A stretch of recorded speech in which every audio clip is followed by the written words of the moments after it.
17 نومبر 1922 میں وہ تاریخ جب ترکی میں عملاً خلافت کا خاتمہ ہوا، اس کے صرف 3 دن بعد 20 نومبر ہماری تاریخ کا وہ سیاہ دن تھا جب اسلام کے نام سے الجھک دشمنوں نے اسے ملیا میٹ کرنے کے لیے لوزان کانفرنس منعقد کی گئی۔ معزول کیا جانے والا خلیفہ وحید الدین ترکی کا آخری بااختیار خلیفہ تھا۔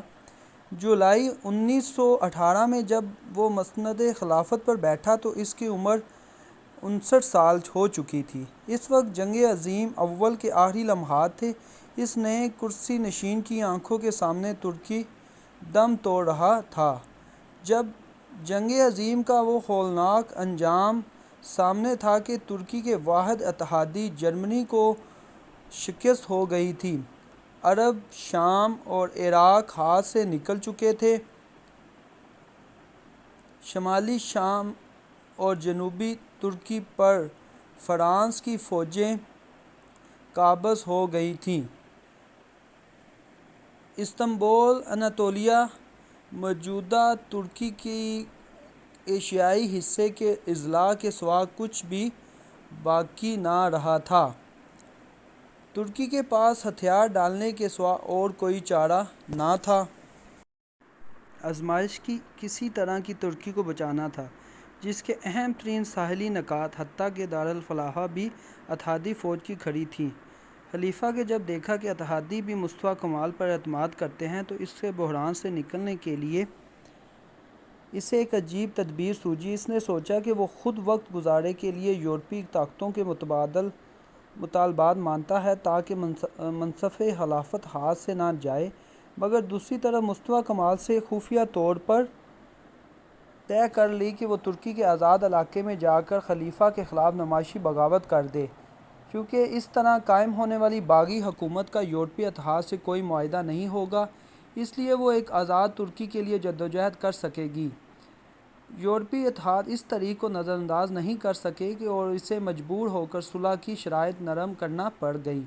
چنانچہ خلیفہ نے مصطفیٰ کمال پر بھروسہ کرتے ہوئے اسے یہ مہم سونپ دی اور اس کے ذمہ لگایا کہ اناطولیہ میں جا کر ایک باغیانہ تحریک کھڑی کرے جو مغربی طاقتوں سے صلح کو مسترد کر کے اپنی سرزمین کی مکمل آزادی کا مطالبہ کرے۔ مصطفیٰ کمال نے اس ذمہ داری کو نہایت مسرت کے ساتھ قبول کیا۔ چنانچہ جس کامیابی کے خواب دیکھ رہا تھا اس کی چابی خلیفہ کے اس کے ہاتھ میں تھامی تھی۔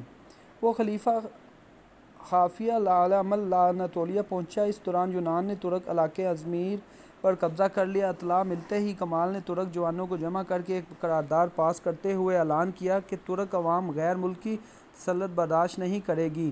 مغربی طاقت سے یہ حقیقت معافی نہ رہی۔ مصطفیٰ کمال کو خلیفہ کس مقصد کے لیے اناطولیہ بھیجا؟ انہوں نے ایک ایسا عجیب کھیل کھیلا کہ خلیفہ کی چال الٹی پڑ گئی۔ اس سلسلے میں برطانیہ نے حکمت عملی طے کر کہ مصطفیٰ کمال کو حقیقتاً باغی بنا دیا جائے اور اس بغاوت کو کامیاب کرنے کے لیے ایسے اقدامات کیے جائیں جن سے خلیفہ کی اتحادیوں کے سامنے عاجزی و بے بسی ظاہر ہو، جبکہ یورپی طاقتوں کی طرف سے مصطفیٰ کمال کی مخالفت کی جائے تاکہ کمال کی جرأت بصارت کا تاثر نمایاں ہو جائے۔ کیونکہ یورپی اتحاد نے اناطولیہ میں مصطفیٰ کمال کے تقریر پر ناراضگی کا اظہار کیا اور مطالبہ کیا کہ اس کے لیے اختیارات سلب کر کے اسے استنبول واپس بلایا جائے۔ ادھر مصطفیٰ کمال حقیقتاً اس قابل ہو گیا کہ وہ سچ مچ خلیفہ کا تخت الٹ کر سکے۔ اس نے قوم کو پیغام دیا کہ عوام پر اور فوج پر یہ فرض ہے کہ وہ سلطنت عثمانیہ، عثمانی سلطان اور خلیفہ کے خلاف بغاوت پر پرچم بلند کر دیں۔ خلیفہ نے کمال کی گرفتاری کے احکامات جاری کیے، مگر اس پر قابو پانا اب ناممکن ہو چکا تھا۔ اس طرح ایک ہی وقت میں ایک مملکت میں دو حکومتیں وجود میں آ گئیں۔ ایک طرف استنبول میں خلیفہ کی حکمرانی تھی اور دوسری طرف انقرہ میں مصطفیٰ کمال کی جمہوری حکومت۔ 16 مارچ 1920 کو برطانوی فوجیں حالات کو سنبھالنے کے لیے انوار پر استنبول میں داخل ہو گئیں۔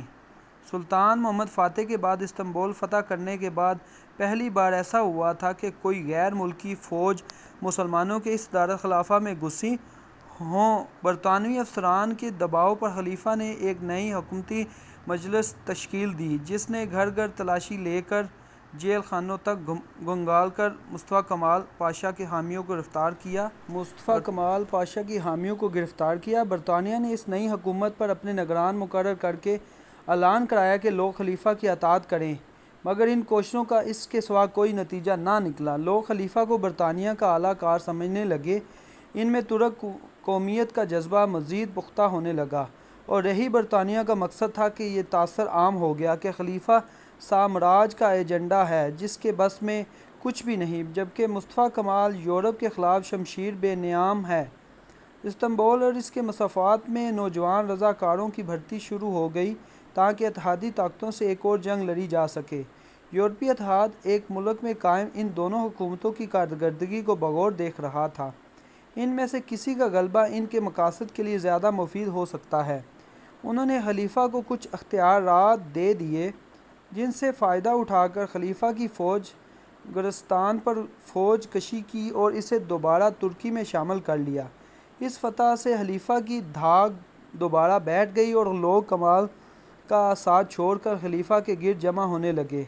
اب خلیفہ کی فوج انقرہ کی طرف روانہ ہوئی تاکہ مصطفیٰ کمال کی بغاوت کو کچل جا سکے، مگر اسی دوران کمال کے حامیوں کو خلیفہ اور یورپی اتحاد کے درمیان معاہدہ سیورے کے تفصیلات کا پتہ چلا گیا، اور انہوں نے فوری طور پر انہیں نشر کر کے یہ ڈھونڈ اور پیٹ ڈالا دیا کہ خلیفہ کے ترکوں کی آزادی کے سودا کر دیا ہے۔